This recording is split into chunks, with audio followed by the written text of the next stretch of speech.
내가 성을 쌓은들 그 성이 나를 지켜줄 것인가 라는 제목을 가지고 하나님의 말씀의 의뢰를 함께 나누기 원합니다. 서로 인사할까요? 사랑합니다. 축복합니다. 사실 오늘 말씀은 우리 지난 주간에 살펴봤던 새벽 말씀이기도 하는데요, 이 말씀을 함께 묵상하면서 이 말씀 우리 성도들과 더불어서 함께 나누면 좋겠다라는 생각을 가지고 이 말씀을 들고 나왔습니다. 오늘 본문은 가인으로 시작하여서 라멕으로 이어지는 이 가문과 셋과 에노스로 이어지는 또 이 두 가문을 비교하면서 대조적인 이야기를 이렇게 다루고 있습니다. 16절 17절 말씀을 한번 보도록 할까요? 같이 읽어보도록 합니다. 시작. 가인이 요압을 떠나서 에덴 동쪽 노 땅에 거주하더니 아내와 동침하며 그가 임신하여 에녹을 낳은지라. 가인이 성을 쌓고 그의 아들의 이름으로 성을 이름하여 에녹이라 하더라. 여기 보면 가인이 누구를 떠났다고요? 요압을 떠났다라고 말하고 있습니다. 요압을 떠나 에덴 동쪽 노 땅에 거주하면서 결국 그의 아들의 이름으로 성을 쌓는 그 내용이 본문 가운데 나오고 있죠. 그리고 가인의 후예들이 어떤 삶을 살아가는가? 하나님을 떠나 자기 스스로 자기 힘으로 문명을 건설하며 도시를 건설해 나가는 이 이야기를 다루고 있습니다. 반면에 25절과 26절 말씀에 보면 아담과 하와가 가인과 아벨이 있었는데 가인이 아벨을 죽임으로 말미암아 아벨 대신에 누굴 주십니까? 셋을 주시죠. 그래서 셋의 후예가 믿음의 어떤 가문을 이어가는 모습들을 보여주고 있는데, 그 가인의 후예와는 달리 어떤 삶을 살았는가를 우리 머릿속에 보여주고 있습니다. 이 두 가문, 또 가인의 가문, 셋의 가문, 이 두 가문이 어떤 삶을 살아감으로 말미암아 그들의 결과가 어떻게 되었는가를 보면서 하나님의 백성인 우리가 이 세상 가운데 누구에게 속하며 또 어떤 삶을 살아야 하는가를 우리 영적인 교훈을 우리에게 주고 있다는 것입니다. 우리 본문의 말씀을 통해서 세 가지 영적 레슨을 함께 우리가 나누기 원하는데요. 첫 번째, 따라할까요? 하나님을 떠난 인생은 안전을 위해 성을 쌓는다. 하나님을 떠난 인생은요, 스스로의 안전을 위해서 스스로 성을 쌓는 삶을 살아간다는 것이죠. 스스로의 안전을 위해서, 행복을 위해서, 자기의 성공을 위해서, 자기 이름을 내기 위해서 나름대로의 어떤 그 성을 쌓는 과정들을 그려주고 있습니다. 17절 하반절 말씀을 보도록 할까요? 제가 읽겠습니다. 가인이 성을 쌓고 그의 아들의 이름으로 성을 이름하여 에녹이라 하니라. 여기 보면 가인이 성을 쌓고 라는 이 말씀을 주목할 필요가 있습니다. 왜 가인이 성을 쌓아야 했을까요? 아마 그것은요, 창세기 4장 12절 말씀에 보면 가인이 아벨을 죽인 다음에 하나님께서 그에게 말씀하시기를 너는 땅에서 피하여 유리하는 자가 되리라. 너는 땅에서 피하여 유리하고 방황하는 자가 될 것이다 라고 하나님께서 심판의 메시지를 그에게 주셨기 때문일 것입니다. 그렇기 때문에 하나님께서 더 이상 이제는 아벨을 죽인 가인에게 보호자가 되지 않으신다는 것입니다. 더 이상 그에게 보호가 거쳤다는 것이죠. 그 삶 가운데 내 인생은 바로 내 인생의 보호자는 하나님이 아니시고 내 인생은 나 스스로 내가 내 인생을 책임져야 된다는 생각이 떠올랐을 것입니다. 그렇기 때문에 그래서 이제 가인은요, 피하여 다녀야 하고 이곳저곳을 떠돌아다니며 유리하며 방황하는 인생을 살게 되었습니다. 그는 스스로 자기 자신을 안전하게 지켜야만 했을 것입니다. 그렇기 때문에 가인은 하나님에 대해서 쫓겨난 다음에 그가 한 일이 뭐라고요? 성을 쌓는 일을 한 거예요. 여러분, 가인은 등남하여서 아이 이름을 에녹이라는 이름을 짓죠. 성을 쌓고 이름을 에녹이라 지은 것, 여러분 그리고 에녹이라고 짓고 나서 성 이름도 에녹 성이라고 이름을 짓습니다.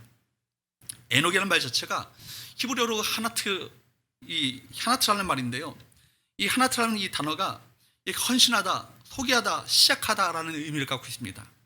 아마도 가인은 에녹을 낳은 뒤에 자기 나름대로는 삶에 대한 새로운 시작을 꿈꾸면서 성을 쌓았을 거예요.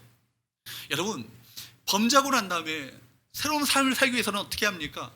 하나님께 나와야 되잖아요. 하나님께 회개하고 자복하고 천부여 주시옵소서 손들고 옵니다. 하나님께 항복하고 하나님 내 죄를 용서하여 주시고 사하여 주옵소서라고 고백하며 주 앞에 나가야 새로운 삶이 시작되지 않겠습니까? 진정으로 회개가 진정한 삶의 회복의 시작인 것입니다. 히브리어의 그 슈브라는 말 자체가 돌이킨다는 의미도 있지만 회복한다는 의미도 있어요. 하나님께 돌이킬 때만이 진정한 회복이 있고 하나님께 돌이킬 때만이 인생의 새로운 시작이 있는 거예요. 그런데 여러분, 선택을 잘못한 것이죠. 하나님께 돌이키는 대신에 그건 뭐 했습니까? 성을 쌓은 거예요. 인생을 새롭게 출발하기 위해서 가인은 뭘 했습니까? 성을 쌓았습니다. 왜 성을 쌓았을까요? 가인은 자신을 보호하기 위해서 성을 쌓았던 것입니다. 성이라고 한다는 것은 오늘날의 의미로 말한다면 도시를 의미하죠. 성경 안의 성과 이 도시라는 것은요, 부정적인 이미지를 담고 있습니다. 창세기는 가인뿐만 아니라 끊임없이 스스로 성을 쌓으려는, 성을 쌓음으로 말미암아 자신의 어떤 인생을 책임지고 스스로 어떤 이름을 내고 스스로 과시하고 스스로 하나님같이 되려는 어떤 시도를 계속해서 보여주고 있습니다. 이 클라이맥스가 어디에 이르죠? 창세기 11장의 말씀에 보면 어떤 이야기가 나옵니까? 바벨탑의 이야기가 나오죠. 거기 절정에 이르고 있는 거예요. 우리가 하나님같이 되자, 이름을 우리가 만방에 드러내므로 말미암아 우리 하나님같이 되자라는 어떤 그런, 바로 하늘에까지 우리 성을 쌓음으로 말미암아 하늘 꼭대기까지 우리 닿게 하자, 이런 시도가 바로 바벨탑의 이야기 가운데 그려주고 있는 것입니다. 그러니까 바벨탑의 이야기라는 것은요, 성이라고 하는 것은요, 하나님께로부터 독립되어서 살아가고자 하는 인간적인 안정장치를 그려주고 있는 것입니다. 여기서 우리는 가인과 그 후손들이 성을 쌓고 그리고 일으켰던 문명의 밑바닥에는 자신의 안전을 지키려는 인간의 기본적인 욕구가 있다는 것을 알 수 있습니다. 하나님을 떠난 이 가인은요, 누구보다 불안했고 자기 자신을 지키려고 성을 쌓고 다른 사람들이 자기를 건드리지 못하는 안전한 곳에 거주하려고 했을 것입니다. 그러나 우리 인간이요, 아무리 우리 인생을 위해서 안전하게 행복을 추구하기 위해서 안전장치를 쌓고 우리의 모든 것을 꾸민다 한들 우리 안에 참된 안전은 우리 안에 없습니다. 여러분, 그만큼 우리는 연약한 인생인 거예요. 참된 안전은 어디에 있습니까? 하나님께 있습니다. 믿으십니까? 여러분, 참된 안전은 누구께 있다고요? 하나님 안에 있는 거예요. 그러므로 하나님을 따라서는요, 우리 스스로가 아무리 안전장치를 꾸미고 만든다 한들 그 모든 것이 허사임을 성경은 우리 모두에게 말씀하고 있습니다. 두 번째 우리가 주목해야 할 것이 있죠. 16절 말씀에 보면 가인이 요아 앞을 떠나서 에덴 동쪽 롯 땅에 거주하더니, 가인이 어디를 떠났다고요? 요아 앞을 떠났다라고 말하고 있습니다. 이 말을 주목해 보십시오. 요아 앞을 떠나서라는 말은요, 가인이 에덴 동쪽 롯 땅에 거주하면서 성을 쌓기 시작하고 문명을 발달시켜 나가는 이 모든 과정이 결국 뭐라는 거예요? 요아 앞을 떠난 삶의 결과라는 것을 말하고 있는 것입니다. 여러분, 가인은 요아 앞을 떠나서 어디에 거주합니까? 에덴 동쪽 롯 땅에 거주합니다. 이 노드라는 이 말 자체가 참 의미심장합니다. 유리하다, 방황하다는 의미를 갖고 있거든요. 그러니까 기껏 요아 앞을 떠나서 그 삶에 거주하고자, 안전장치를 취하고자, 삶을 살고자 그런 어떤 정착했던 곳이 뭐예요? 유리하고 방황하는 삶의 현장이었음을 성경은 그려주고 있습니다. 하나님을 떠난 인생은요, 방랑이에요. 하나님을 떠난 인생은요, 유리하고 방황하게 되어 있습니다. 다시 말하자면 어디에도 소속되지 못한 삶인 것이죠. 어디에도 소속되지 못한 채 나의 진정한 보호자가 없이 고아처럼 내 인생은 내 스스로가 책임져야 된다는 어떤 생각 속에서 살아갈 수밖에 없는 것이 우리 인생의 하나님을 떠난 인생의 삶의 모습이라는 것입니다. 그렇기 때문에 거듭 말씀드리지만 예배는 뭐예요? 우리 소속을 확인하는 시간이 예배 시간이에요. 우리에게 누구에게 소속되어 있습니까? 하나님께 소속되어 있습니다. 우리 정체성이 무엇인가를 확인하는 시간이 바로 이 예배 시간이라는 것입니다. 우리 하나님께 소속된 백성이요, 하나님의 통치와 다스림, 하나님의 보호하심 속에 살아야 할 인생임을 우리가 깨닫는 시간이 예배 시간임을 기억하시기 바랍니다. 그렇기 때문에 내 인생의 최고의 가치는 누구세요? 바로 주님이세요. 그렇기 때문에 주님께 우리의 모든 가치를 올려드리고 주님을 붙잡고 주님께서 내 인생의 바로 보호자가 되시고 인도자가 되시고 돌보신 은혜를, 바로 그 은혜를 베풀어 주시기를 구하는 마음을 가지고 주 앞에 나가야 되지 않겠습니까? 이것이 예배죠. 물론 문명을 발달시켜 나가는 것 건설적인 일입니다. 인간이 타락하지 않았다 할지라도 인간은 하나님께서 주신 은사를 사용해서 여러분 그 은사를 개발해서 높은 문명과 문화를 이뤘을 것입니다. 그러나 여러분, 가인이 만들었던 문명은요, 인간을 참된 행복으로 이끌지 못했습니다. 그것은 문명을 추구하던 인간에게 죄가 있었기 때문이죠. 그들은 하나님을 떠나서 문명을 추구하고 있었습니다. 문명을 추구하되 하나님을 떠나서 문명을 추구하고 있었던 거예요. 하나님을 없이 없는 문명이나 안전장치, 보호라고 하는 것은요, 빈 껍데기에 불과하죠. 왜냐하면 여러분, 거기에는 참된 행복이 없기 때문입니다. 하나님을 떠나서는 참된 기쁨이 없기 때문입니다. 그렇기 때문에 인간이 하는 모든 인간의 안전장치와 인간의 어떤 스스로 만들어 올리는 이 성이라고 하는 것은요, 허사에 불과한 거예요. 그렇기 때문에 시편 127편의 1절 말씀을 우리 모두가 기억해야 할 것입니다. 뭐라고 말씀하십니까? 한번 읽어보도록 할까요? 시작. 여호와께서 집을 세우지 아니하시면 세우는 자의 수고가 헛되며 여호와께서 성을 지키지 아니하시며 파수꾼의 깨어있음이 헛되도다. 여기 여러분, 여기 집을 세우고 성을 지켜나가는 이 모든 것은요, 우리 삶의 모든 삶의 근간을 말하고 있는 거예요.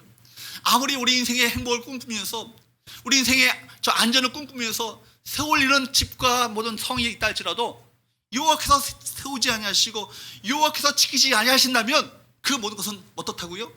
헛되다라고 성경은 우리 모두에게 말씀하고 있습니다. 그러므로 여러분 기억할 것은 이 문명의 뿌리가 어디로부터 시작되었는가를 우리가 알아야 합니다. 문명이 시작된 지점이 어디인가를 우리가 분명히 보아야 합니다. 문명은 하나님을 앞을 떠남으로 말미암아 시작되었습니다. 하나님을 배척함으로 말미암아 시작되었음을 기억해야 할 것입니다. 가인의 문명은요, 하나님을 제거한 문명이죠. 오늘날도 마찬가지입니다. 역사를 보면 학문이 깊어지고 인간의 이성이 강화될수록 하나님께 가까이 나가야 되는데, 그 이성이 하나님께로 이끌어야 되는데 그렇지 않습니다. 하나님께로부터 점점 멀어지게 되는 것을 보게 됩니다. 심지어 여러분, 신학, 성경을 연구하는 신학조차도 학문의 대상으로 전락해버린 나머지 인간의 이성을 가지고 하나님의 말씀인 성경을요 난도질합니다. 그리고 하나님의 인간이 성경을 가지고 인간이 만든 편집한 문서인 것처럼 그들이 그렇게 여기기 시작합니다. 그러면 어떻게 됐습니까? 유럽의 교회가 문을 닫는 이유가 있어요. 여러분, 유럽의 어떤 그 목회자들이 자유주의 신학 아래서 목회 훈련을 받았던 이들이 영혼에 대한 무슨 관심이 있으며 하나님 나라 선교에 대한 어떤 무슨 관심을 가지고 교회를 이끌어 가겠습니까? 여러분, 인간은요 결국 하나님을 떠나 쌓은 공적으로 스스로 하나님 위치에 끊임없이 올라서려고자 하는 것이 인간의 시도예요. 죄된 본성이죠. 그렇기 때문에 여러분, 인간의 죄의 본질 속에는, 이 바로 근간 속에는 무엇입니까? 하나님을 떠나서 스스로 하나님같이 되고자 하는 어떤 욕망이 그 안에 도사리고 있는 거예요. 아담과 하와 이래로 여러분, 인간의 죄는 끊임없이 인간이 하나님이 되고자 하는 시도의 결국 반복입니다. 아담과 하와를 저는 유혹했던 뱀의 유혹이 무엇입니까? 내가 선악을 알게 하는 나무 그거 먹으면 너희가 하나님같이 되는 것을 하나님이 다 아셔. 그러니까 금지시킨 거야. 그거 먹어봐. 먹으면 하나님같이 되어서 눈이 밝아져서 선악을 알게 되시는 놀라운 역사가 일어날 거야. 이렇게 유혹하지 않습니까? 실제로 반은 맞고 반은 틀렸어요. 눈이 밝아짐으로 말미암아 선악을 스스로 알게 되죠. 선과 악을 스스로 판단하고 결정 내리며 자기가 내린 선과 악을 기준으로 삼아 그 인간을 살게 됩니다. 그러나 여러분, 반은 틀렸습니다. 하나님같이 되기는커녕 하나님께로부터 죄의 저주와 심판을 받게 되는 것이죠. 마찬가지입니다. 여러분, 여기 창세기 4장의 이 말도 마찬가지고, 창세기 11장의 바벨탑의 시도 자체도 마찬가지 아니겠습니까? 인간이 끊임없이 하나님같이 되고자 하는 시도가 끊임없이 벌어지고 있습니다. 하나님 없이 쌓아 올렸던 바벨탑은 하나님께 도전하죠. 근데 여러분, 그 결과가 어떻게 됩니까? 창세기 11장 말씀에 보면 결과가 하나님같이 올라가는 것이 아니라 혼란에 빠지게 됩니다. 최고의 문명을 자랑하는 이 시대 가운데 정신과 치료가 필요한 사람들이 늘어나고 있다는 것은요, 아이러니컬한 이야기지만 사실은 인간의 운명을 우리 모두에게 똑똑히 보여주고 있는 거예요. 스스로 문명을 쌓아 올리고 스스로 안전장치를 구축하고, 그로 말미암아 우리 스스로 인간의 과학 문명을 통해서 유토피아를 꿈꾸지만 사실 유토피아가 아니라 오히려 하나님의 임박한 심판이 점점 다가오는 결과를 맞이하게 되는 것입니다. 그러므로 하나님을 떠난 인생은요, 그렇게 될 수밖에 없는 운명임을 우리 알아야 하는 것입니다. 무엇인가를 이루고 무엇인가를 가지긴 했지만 불안과 허물을요 극복할 길이 우리 안에 없는 거예요. 그러므로 우리가 하나님을 떠나서 세상 문명을 추구하는 것은 결국 자기를 과시하라는 인간의 교만한 모습임을 가인의 문명을 통해서, 가인의 후대를 통해서 우리가 알아야 할 것입니다. 이름은요 그 시대 사람들의 여러분 생각을 반영합니다. 가인의 후예들에게 한번 이름을 한번 보십시오. 18절 말씀을 볼까요? 18절 말씀을 한번 봅니다. 제가 읽겠습니다. 에녹이 이랏을 낳고, 이랏은 무야일을 낳고, 무야일은 무드사일을 낳고, 무드사일은 라멕을 낳았더라. 가인이 누굴 낳았어요? 에녹을 낳았죠. 에녹이 누굴 낳았습니까? 이랏을 낳았습니다. 이랏이라는 말 자체가 증거하다, 나타낸다, 과시한다 라는 이름의 뜻을 가지고 있어요. 그러니까 여러분, 이게 좋은 의미가 아니고요, 자기 자신을 뭐 하는 거예요? 과시하는 거예요. 보십시오. 또 무야라는 일 자체가, 무야라는 일 뜻 자체가 하나님 때문에 맞았다, 하나님 때문에 깨졌다라는 얘기입니다. 여러분, 얼핏 들으면 신앙 고백 같지만 실은 하나님 때문에 이런 고생을 하게 됐다라는 하나님에 대한 원망과 하나님에 대한 그 적대감이 그 안에 담겨져 있는 건 아니겠습니까? 무드살, 이 말은 두 단어가 결합된 건데, 무드라는 말 자체가 사람이라는 뜻을 갖고 있고, 사헬이라는 말 자체가 수올이라는 말에서 나왔습니다. 수올이 뭡니까? 음부죠, 지옥이죠. 그러니까 이름을 지었는데, 아들 이름을 지었는데 지옥의 사람이에요. 지옥의 사람. 그러니까 자녀 이름을 어떻게 이렇게 지을 수 있었을까? 어쩌면 하나님에 대한 반항과 적의를 드러내기 위해서 이름을 지었지 않겠습니까? 라멕이라는 말 자체가 무엇입니까? 나는 강하다라는 거예요. 한번 따라할까요? 나는 강하다. 나는 강하다. 이게 라멕의 뜻이에요. 특별히 여러분, 라멕이라는 이 나는 강하다, 한 시대의 이름들만 보아도 하나님을 떠난 인간의 교만과 하나님에 대한 적의를 볼 수 있고요, 스스로 강함을 과시하고 자랑하는 인간의 모습을 그려주고 있습니다. 특별히 라멕의 이름 나는 강하다 라는 이 뜻을 통해서 하나님을 떠난 인생이 살아가는 삶의 그 방식, 라이프 스타일이 어떤 것인가를 우리 모두에게 보여주고 있죠. 가인과 그 후손들은요, 하나님 없이 성을 쌓았어요. 하나님 없이 집을 지었고, 하나님 없이 가축을 기르고, 하나님 없이 기계를 만들고, 하나님 없이 악기를 만들었습니다. 이렇게 시작된 가인의 문명은 하나님 없는 문명이요, 하나님 없이 자기 자신을 과시하라는 악한 시도였던 것입니다. 그 끊임없이 성을 쌓아올리는 시도는 창세기 1장 11장에 여러분 바벨탑 사건을 통해서 절정을 이룹니다. 가인이 안전을 위해서 쌓아올렸던 성, 그리고 가인의 후손들이 만들어왔던 문명은요, 하나님 없이도 얼마든지 잘 살 수 있고, 하나님 없이도 얼마든지 우리 안전을 지킬 수 있다는 그 착각한 인간들의 헛된 시도의 발로였던 것입니다. 결과 어떻게 됐습니까? 어떤 일이 일어날지 모르는 정말 아슬아슬한 위험한 세상을 우리가 만들어 놓지 않았습니까? 사랑 여러분, 하나님 없이 쌓아올리는 이 성, 이것이 결코 헛됨을 기억하시기 바랍니다. 하나님 안에 참된 안전이 있고, 하나님 안에 참된 기쁨이 있고, 하나님 안에 참된 행복이 있음을 기억하시면서 하나님 안에 거하시는 저와 여러분 되시기를 주님으로 축복합니다. 그러므로 두 번째 함께 나누기 원하는 것은, 따라할까요? 하나님과의 관계에 끈을 놓지 말라. 하나님과의 관계의 끈을 놓지 말라는 거예요. 여러분, 절대로 놓쳐서는 안 되는, 다 놓친다 할지라도 절대로 놓쳐서는 안 되는 끈이 있다면 하나님과의 관계의 끈 아니겠어요?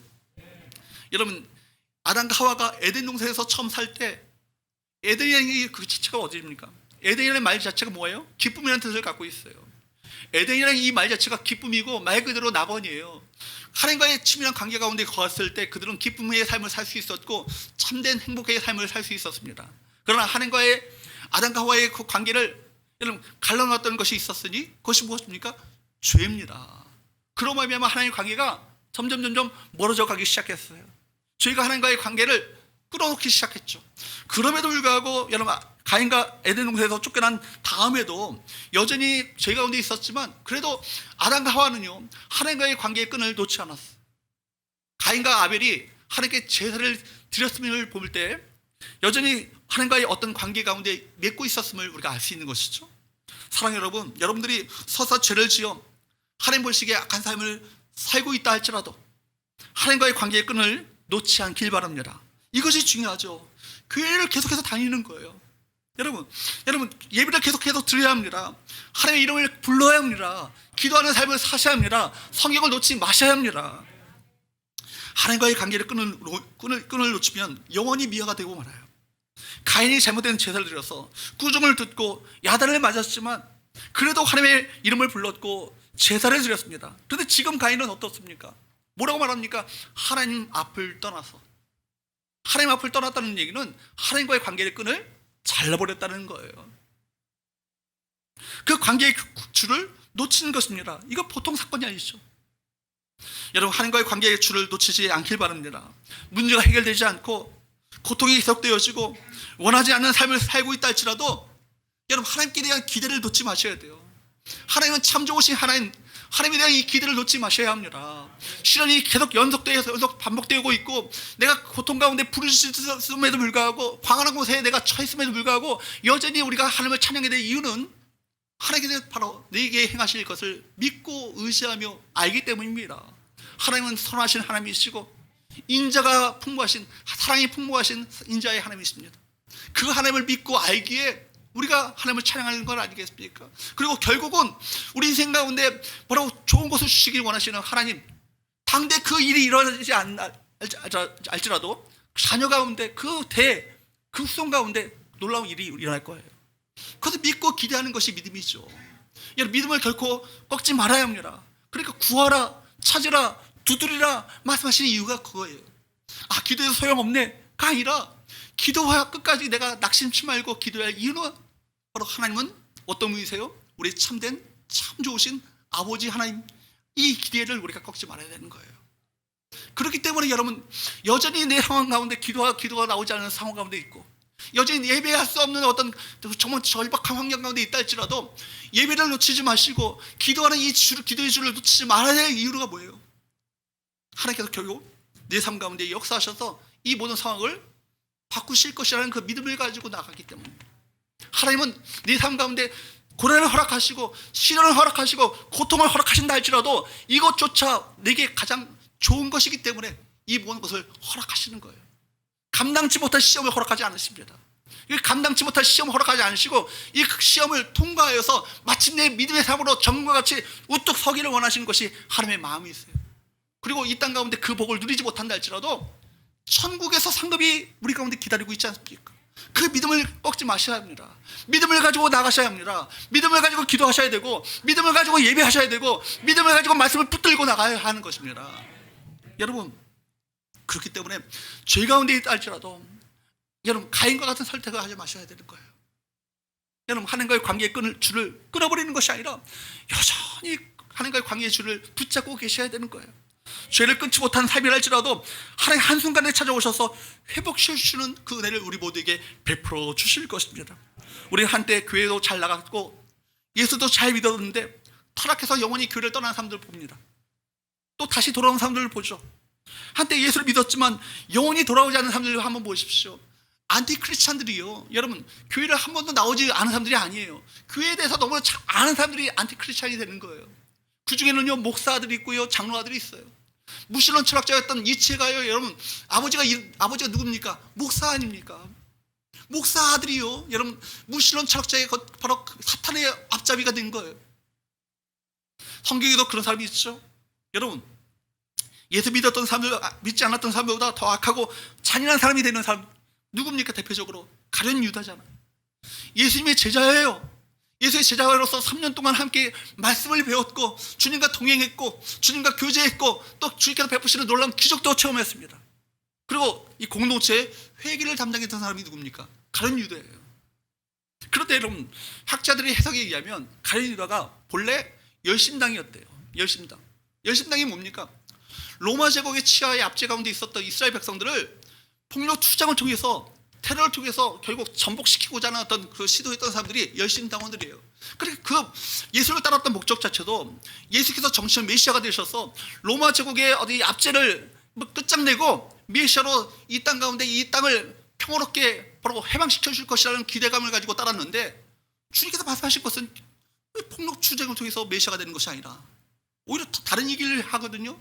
낮아지고 섬기고 정말 오히려 희생하고 헌신함으로 썩어짐으로 말미암아 세워나가는 하나님 나라를 말씀하시는 거예요. 그러니까 자기 기대가 점점 멀어진 것처럼 보입니다. 그리고 곧 있으면 그 3년 만에 내가 바로 제사장들에게 팔려서 결국 십자가에서 죽게 될 것이라는 그런 얘기도 하십니다. 그러니까 바로 가룟 유다는 조바심이 난 거예요. 예수를 팔아넘기게 되면 그때는 십자가 향해서 주께서 능력을 발휘하지 않겠는가. 그때는 바로 힘을 발휘하셔서 바로 자기를 죽이려 했던 이들을 그들을 오히려 전복시키므로 말미암아 이 땅을 해방시키는 그 놀라운 정치 메시아의 그 힘을 발휘하지 않겠는가 기대감을 가지고 예수를 팔아넘겼죠. 근데 결과가 그렇게 되지 않고 오히려 무력하게 십자가에서 죽는 길을 선택하시는 예수를 바라보면서 가룟 유다는 어떻게 합니까? 자살합니다. 그리고 사도행전 말씀을 보면 그가 자살하고 아겔다마 피바치라는 곳에서 창녀가 터져 죽고 맙니다. 반면에 여러분 베드로를 보십시오. 똑같이 주님을 배신했잖아요. 세 번이나 부인한 나머지 세 번째는요, 예수를 저주하고 부인했습니다. 여러분, 그렇게 예수를 부인하고 예수님을 저주까지 하면서 도망갔습니다. 절망의 자리까지 떨어지게 되었죠. 그러나 예수께서는 그를 찾아오셨습니다. 허무와 절망 가운데 있었던 그 베드로를 찾아오셔서 그를 회복시켜 주셨고, 사도행전의 위대한 부흥의 사도로 그를 세우지 않습니까? 그런데 오늘 본문에 보면 가인은 영원히 하나님 앞을 떠났다라고 성경은 보도하고 있습니다. 하나님과의 관계의 줄을 끊어버리고 줄을 놓아버렸던 것이죠. 그리고 그가 하나님을 떠나 에덴 동편 노 땅에 거주하였다라고 설명하고 있습니다. 여러분, 제임스 딘이 그 주연했던 에덴 동쪽이라는 영화를 아시나요? 그 영화를 보면, 영화 보기 전에 이 말은요, 이 에덴의 동쪽하니까 멋진 곳을 연상하지만 그 영화에서도 말하는 것처럼 그 땅은 그렇게 멋진 땅이 아니에요. 에덴의 동쪽은요, 지금 창세기 이 4장에 이 말씀을 그려주고 있는 거예요. 에덴으로부터 동쪽에서 동쪽으로 점점 멀어져 갔다는 이 가인의 이야기를 그려주고 있는 것이거든요. 에덴에서 쫓겨나서 아담과 하와가 살았던 곳에서부터 저 멀리 동쪽으로 떨어진 곳으로 옮겨가 버리고 말았습니다. 그렇게 가인은 하나님께로부터 더 멀리 떨어져 갔던 것이죠. 성경에서는 내가 돌아오라, 사랑하는 하나님의 백성들아, 내게 돌아오라, 돌아오면 내가 너희와 함께 하겠다고 끊임없이 말씀하시는데, 여러분, 그렇기 때문에 주께서는 바로 돌아오는 것 자체가, 슈브라는 말 자체가 뭐라고요? 회복이라는 단어를 동시에 담고 있는 거예요. 돌아오면 어떻게 해요? 돌이키면 어떻게 해요? 회복시켜 주실 것이다. 그렇기 때문에 여러분, 죄를 지은 가운데 있다 할지라도 다시 포기하지 마시고, 절망과 낙심 가운데 떨어지는 것이 아니라 다시금 천부의 의지 없어서 하고 주 앞에 손들고 주 앞에 돌아와야 합니다. 하나님께 돌아오십시오. 여러분이 완전하지 않고 죄 문제를 해결하지 않는다 할지라도 도망가지 마시고 하나님께 돌아오십시오. 그러면 하나님께서 우리 가운데 은혜를 베풀어 주시고 기회를 주실 줄로 믿습니다. 그러나 여러분, 불행하게도 가인은 여호와 앞을 떠나 에덴에서 동쪽으로 점점 멀리 하나님을 떠났습니다. 사랑하는 여러분, 한 곳에 정착하여서 자기 세력을 넓히고 끊임없이 인생의 안전장치를 만들어내며 그렇게 성을 쌓고 한다 할지라도 여호와 앞을 떠난 인생은요, 평생 영적으로 방황하고 위로하며 방랑자의 삶을 살 수밖에 없음을 기억하시기 바랍니다. 18절 말씀에 보면 가인의 아들 에녹의 손들 목록을 아까 말씀드렸죠.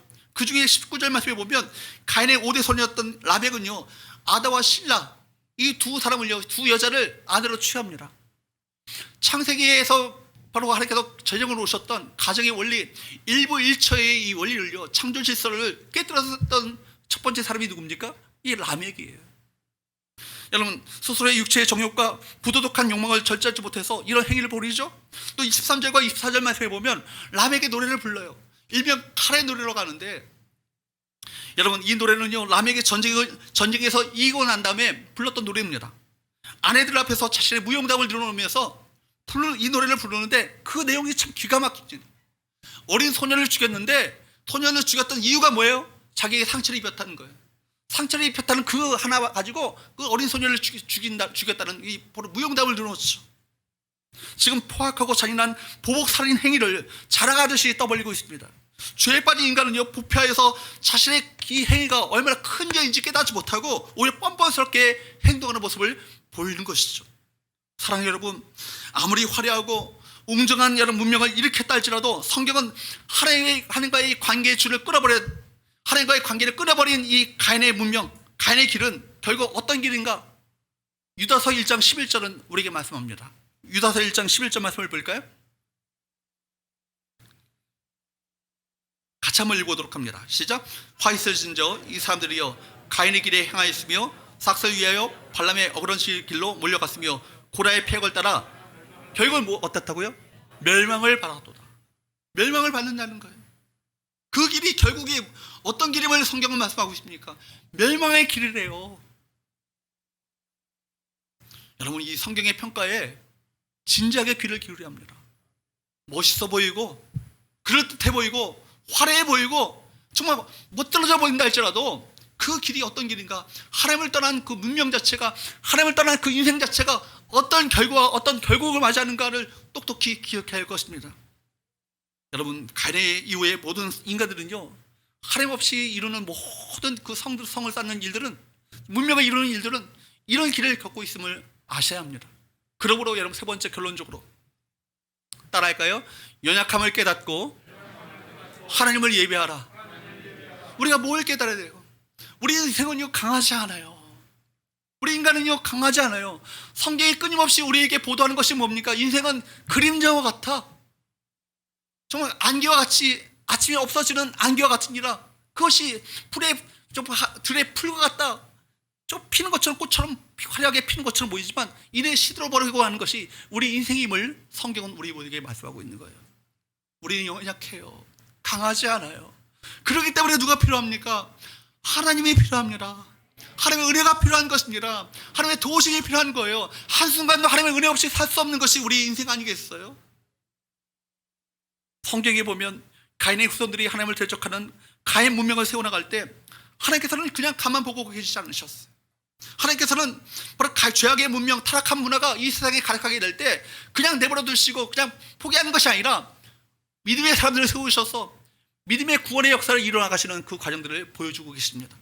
본문에 보면 가인이 하나님을 떠나 에덴 동쪽 노 땅으로 간 다음에 하나님께서는 아담을 대신하여서 아담에게 아벨을 대신하여서 누굴 줍니까? 셋을 줍니다. 세 사람이 아니라 셋이라는 이름을 주죠. 25절 말씀을 볼까요? 읽어보도록 합니다. 시작. 아담이 다시 자기 아내와 동침하며 그가 아들을 낳아 그의 이름을 셋이라 하였으니 이는 하나님인 내게 가인을 죽인 아벨 대신에 다른 씨를 주셨다 함이며. 여기 보면 아담에게 가인과 아벨이 있었잖아요. 근데 가인이 아벨을 어떻게 했어요? 죽이고 말았어요.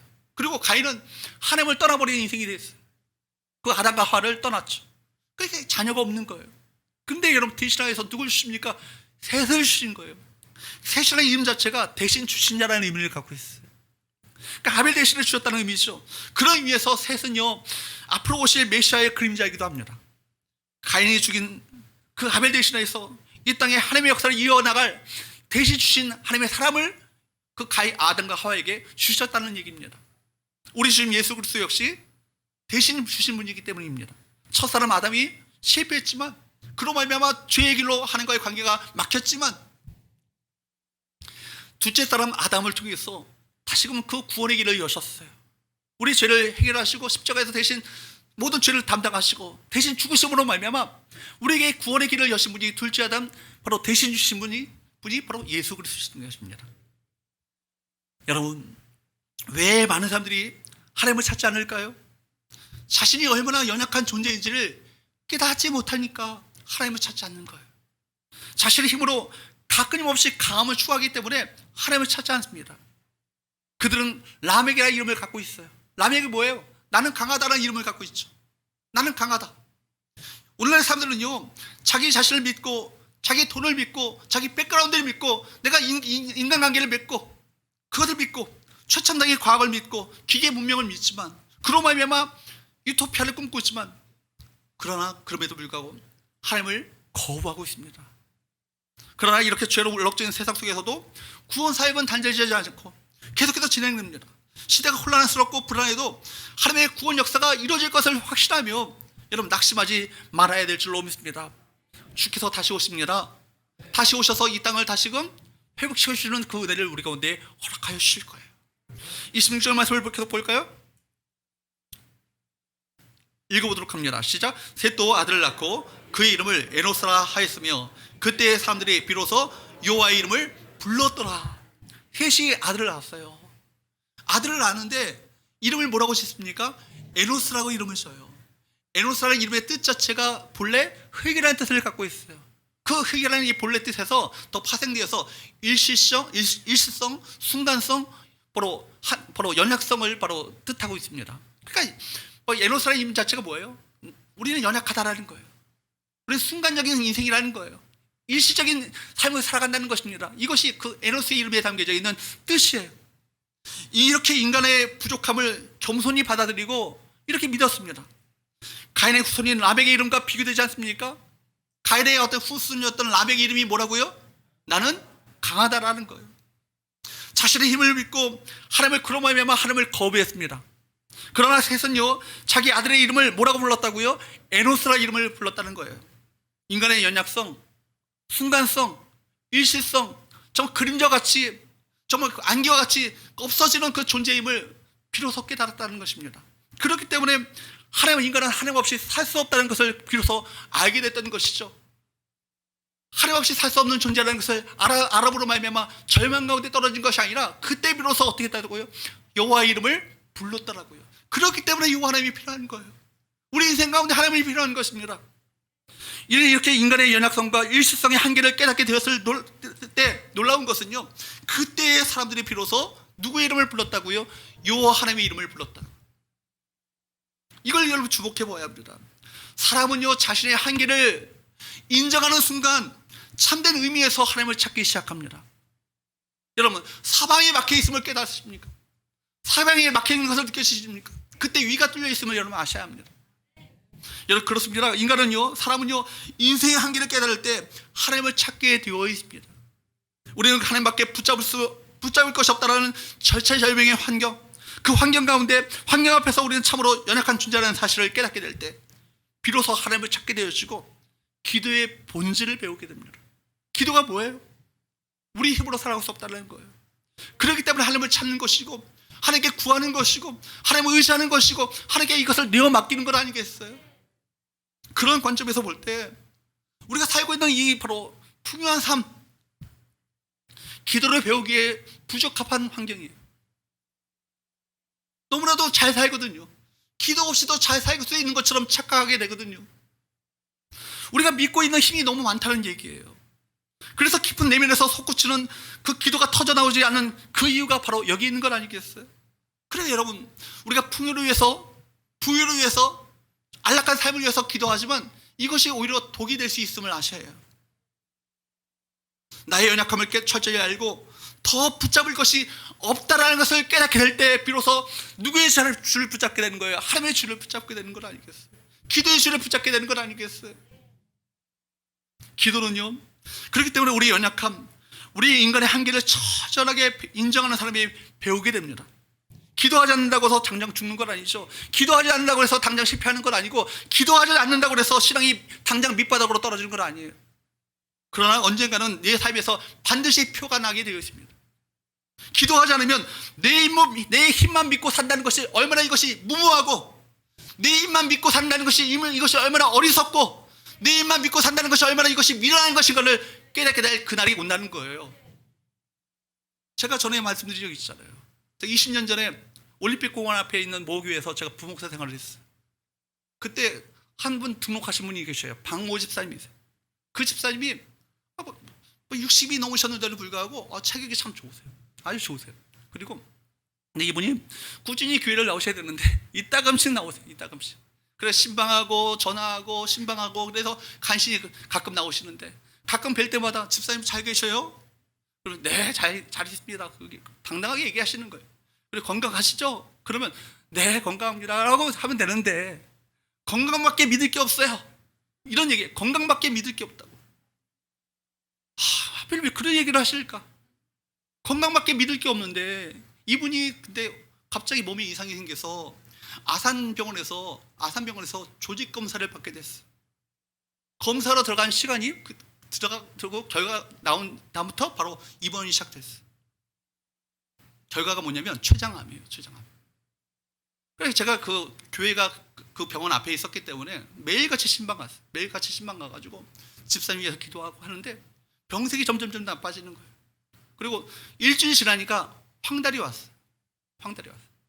그때 집사님이 얘기하시더라고요. 저한테, 목사님, 제가 교만했습니다.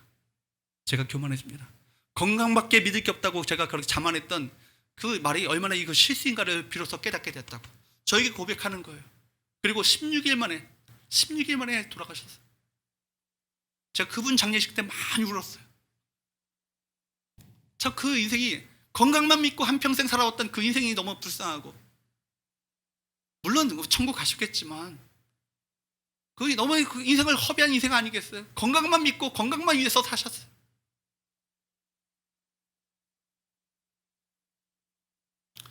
여러분, 하나님을 의지하지 않고 내 힘만 믿고 내 능력만 믿고 내가 갖고 있는 자원만 믿고 살아간다는 것이 얼마나 어리석은 것일까를 여러분 아셔야 합니다. 거듭 말씀드리지만 기도하지 않는다는 것은요, 다른 무언가를 믿고 의지하고 있다는 거예요. 그거 사실 우상이에요. 하나님 외에 더 내가 의지하고 내가 믿고 붙잡고 있는 거, 그거 우상이에요. 그러면 우리 안에서 절박한 기도가 터져나오지 않습니다. 라멕과 같이 나는 강하다라고 자기가 갖고 있는 자원을 과시하고, 가인과 같이 자기 성을 쌓아올려 끊임없이 스스로 자기 인생을 책임지라는 이 자세를 버리시고 정말 겸손히 주님 앞에 우리 연약함을 깨달아야 될 줄로 믿습니다. 하나님 앞에 우리 인간적인 한계를 처절하게 깨달아야 되는 거예요. 미국의 한국우주국 나사의 과학자라고 한다면요, 세계 최고의 과학자예요. 근데 결국 그들의 크리스찬 비율이요, 미국 평균 크리스찬 비율보다 더 높다라는 거예요. 그래서 크리스찬들이 그렇게 많다라는 거예요. 왜냐하면 그들이 로켓을 완벽하게 만들어도 100%의 성공을 확신하지 못합니다. 0.0001%의 바로 이 문제가 생겨도 로켓이 폭발할 수 있거든요. 그러므로 하나님께서 도와주셔야 하는 것입니다. 인간의 0.0001%의 이 결함을 알 수 없어요. 하나님 도와주셔야 되는 것이죠. 그래서 로켓을 다 만든 후에 과학자들이 기도한다고 그래요. 하나님 도와주셔야 합니다. 하나님의 도우심을 구한다고 그래요. 근데 저는 몇 년 전에 우리나라 나로호 로켓 발사할 때 그때 깜짝 놀랐어요. 텔레비전 중계하는데 그들이 뭐 하는지 아세요? 과학자들이, 우리나라 최고의 과학자들이 고사상을 차려놓고 돼지머리에 올려놓고 그 앞에 절하는 걸 봤어요. 연약한 걸 깨달은 것은 잘했는데 누구로 갈 것인가가 문제 아니겠어요?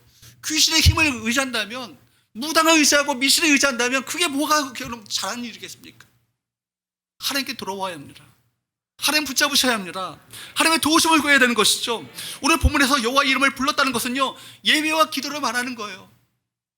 세상 모두가 하나님을 반역해도, 세상 모두가 하나님 앞을 떠난다 할지라도 하나님께서는 경건한 백성을 이끌시고 하나님을 예배하게 하시고 하나님의 이름을 부르게 하십니다. 그리고 하나님의 살아계심을 온 땅 가운데 선포하게 하십니다. 아벨의 제사를 드리다가 흔적도 없이 안타깝게 죽은 것 같이 보입니다. 여러분, 그러나 여러분 세세후손을 일으키셔서 하나님의 이름을 부르고 하나님께 제사하게 하고 예배하게 하고 하나님께 기도하는 모습들을 나타내 보이십니다. 그것도 믿지 않는 자들이 봤겠죠. 아, 저들은 뭘 의지하는 거야? 뭐 하는 거야? 하나님을 예배하는데, 하나님께 기도하는데, 미친 짓이지. 세상에 하나님이 어디 있다고. 사람들이 비아냥거리지 않았겠어요?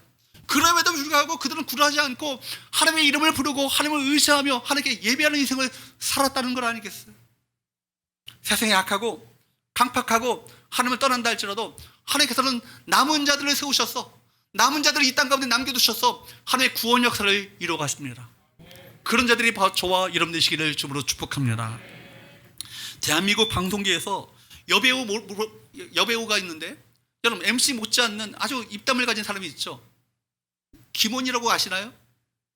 여러분 기본이가 아주 전도 잘하기로 유명합니다. 워낙 착하고 선한 일을 참 많이 해요.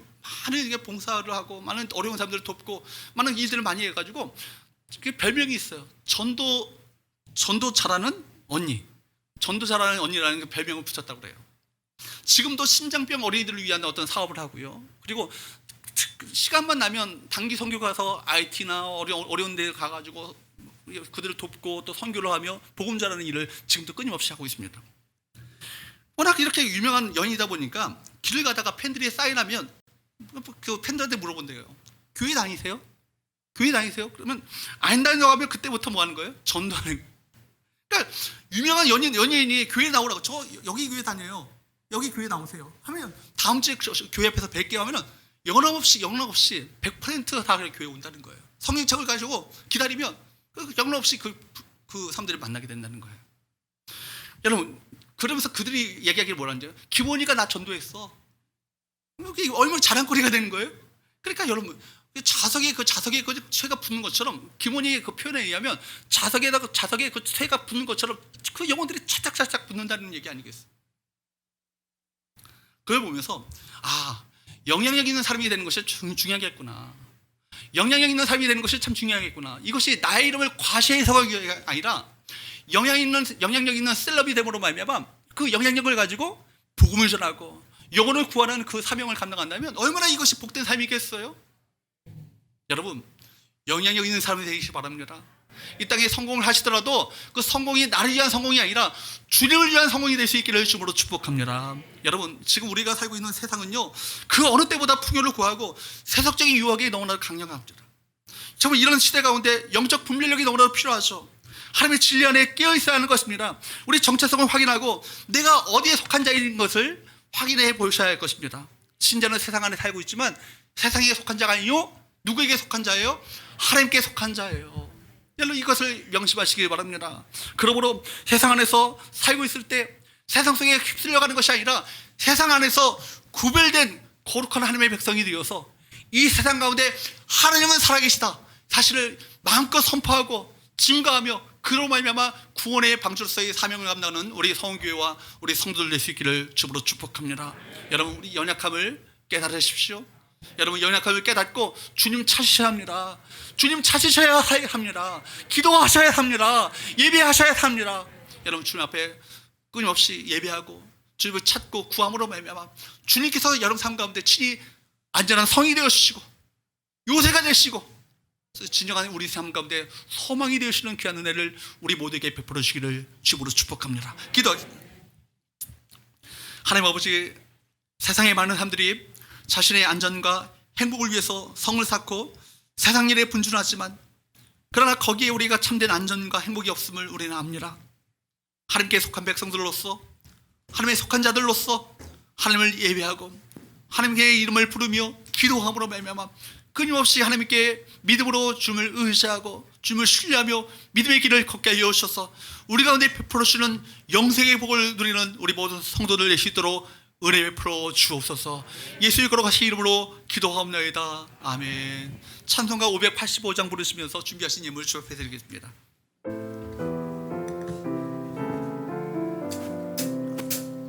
내 주는 강한 성이요 방패와 병기 되시니 큰 환난에서 우리를 구하여 내시리로다.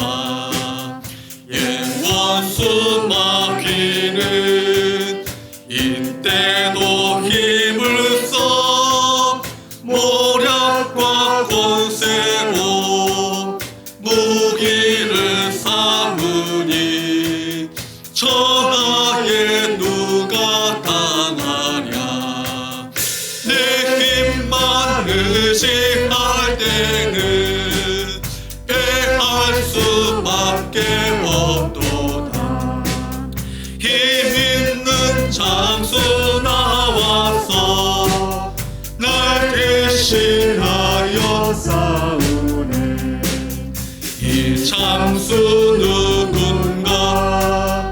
주 예수 그리스도 만군의 주로다. 당할 자 누구랴? 반드시 이기리로다. 이 땅의 마귀들 끌어 우리를 삼키려 하나. 겁내지 말고 섰거라. 진리로 이기리로다. 친척과 재물과 명예와 생명을 다 빼앗긴데도 진리는 살아서 그 나라 영원하리라. 아멘. 함께 일어나셔서 아무것도 두려워 말라 찬양 부르신 후에 헌금 기도와 축도로 예배 마치겠습니다.